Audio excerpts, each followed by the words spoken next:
जम्मू से एक लड़की भगवान श्री कृष्ण को साक्षात देखने के लिए वृंदावन आती है। वो श्री कृष्ण को देखने के लिए उनके हर मंदिर में जाती है, पर श्री कृष्ण उसे साक्षात रूप में कहीं नहीं मिलते। फिर उस लड़की से कोई कहता है कि अगर श्री कृष्ण को साक्षात देखना है तो वृंदावन के निधिवन में जाओ, वहाँ पर हर रात श्री कृष्ण आते हैं। अगर उनका साक्षात रूप देखना है तो निधिवन ही धरती पर एकमात्र ऐसी जगह है। ये बात सुनते ही वो लड़की तुरंत निधिवन जाती है और खोखले पेड़ों के बीच छिपकर बैठ जाती है। रात के करीबन 2:30 बजे उसे कुछ ऐसा दिखता है जिसे देखने के बाद उस लड़की के होशो हवास उड़ जाते हैं। उसके बाद उसने जो बताया उसे सुनकर आपका भी उस पर यकीन करना मुश्किल हो जाएगा। आखिर जम्मू से आई उस लड़की ने आधी रात में ऐसा क्या देखा और उसके बाद उस लड़की के साथ ऐसा क्या हुआ? क्या वो जिंदा बच पाई या वो पागल हो गई? दोस्तों, इस सच्ची घटना को सुनने के बाद आपके भी होश उड़ जाएंगे, मगर उससे पहले अगर आप चैनल पर नए हैं तो चैनल को सब्सक्राइब करके बेल आइकन दबा दीजिए। जम्मू के कटरा में एक छोटी सी बच्ची रोजाना अपनी माँ के साथ श्री कृष्ण के मंदिर में जाया करती थी। उसकी माँ रोजाना भगवान का श्रृंगार और पूजा करती थी। ये करते हुए वो छोटी सी बच्ची अपनी माँ को प्रतिदिन देखती थी। एक बार पूजा करते हुए उस बच्ची ने अपनी माँ से पूछा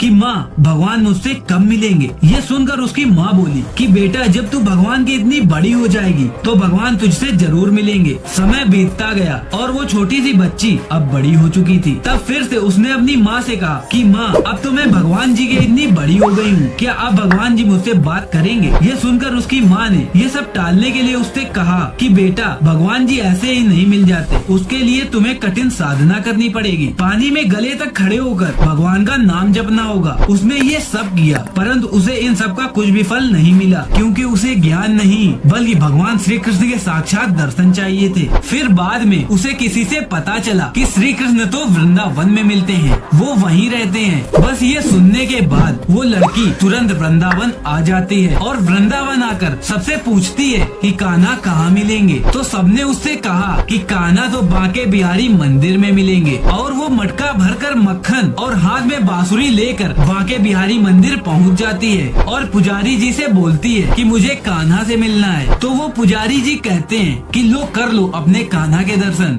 ये कहकर वहाँ के पंडित उसे बांके बिहारी के दर्शन करवा देते हैं, परंतु वो लड़की बोलती है कि ये तो मूर्ति है, मुझे असली कान्हा से मिलना है। पंडित जी उसे बोलते हैं कि बेटा, तुम्हें हर जगह मूर्ति ही देखने मिलेगी, असली कान्हा तुम्हें कहीं नहीं मिलेंगे। ये सुनते ही वो लड़की बहुत मायूस और उदास हो जाती है। ये सब होते हुए एक बुजुर्ग व्यक्ति उसे देख रहा था। वो उस लड़की के पास आया और बोला कि अगर तुम्हें सच में कान्हा के साक्षात दर्शन चाहिए तो वो तुम्हें निधिवन में मिलेंगे। वो आज भी हर रात निधिवन में आते हैं और गोपियों संग रास रचाते हैं। ये सुनकर वो लड़की निधिवन जाती है और शाम के वक्त चोरी छुपे निधिवन के पेड़ों की खोखली शाखाओं के बीच छिपकर बैठ जाती है। करीबन रात के 2:30 बजे उसे कुछ ऐसा दिखता है जिसे देखकर वो अपनी आंखों पर यकीन नहीं कर पाती। मगर उससे पहले अगर आपको वीडियो पसंद आ रही हो तो वीडियो को लाइक करके चैनल को सब्सक्राइब कर दीजिए। वो देखती है कि अचानक से निधिवन के सारे पेड़ गोपियों में बदल जाते हैं और वहाँ स्वयं श्री कृष्ण आते हैं और रास रचाते हैं। ये देखकर वो बोलने लगती है कि कान्हा, मुझे छोड़कर मत जाओ। फिर कान्हा उससे कहते हैं कि मैं तो हमेशा से ही तुम्हारे साथ था, मैं कभी भी तुमसे अलग हुआ ही नहीं, मैं हमेशा से ही तुम्हारे दिल में ही मौजूद था। ये सुनते ही वो लड़की बोलती है कि कहाँ हो मेरे दिल में, मुझे अभी दिखाओ। उसके बाद बांके बिहारी जी ने उसे अपने वो सारे रूप दिखाए जिनसे वो कण कण में वास करते हैं। ये सब देखकर वो लड़की बेहोश होकर जमीन पर गिर जाती है और जब उसकी आंखें खुलती हैं तो उसे कण कण में भगवान श्री कृष्ण ही दिखाई पड़ते हैं, चाहे वो दीवार हो या जमीन पर चल रही चींटियां या फिर जानवर या पेड़ पौधे, उसे कण कण में भगवान ही दिखने लगते हैं। दोस्तों, आपको जानकर आश्चर्य होगा कि बाद में वो लड़की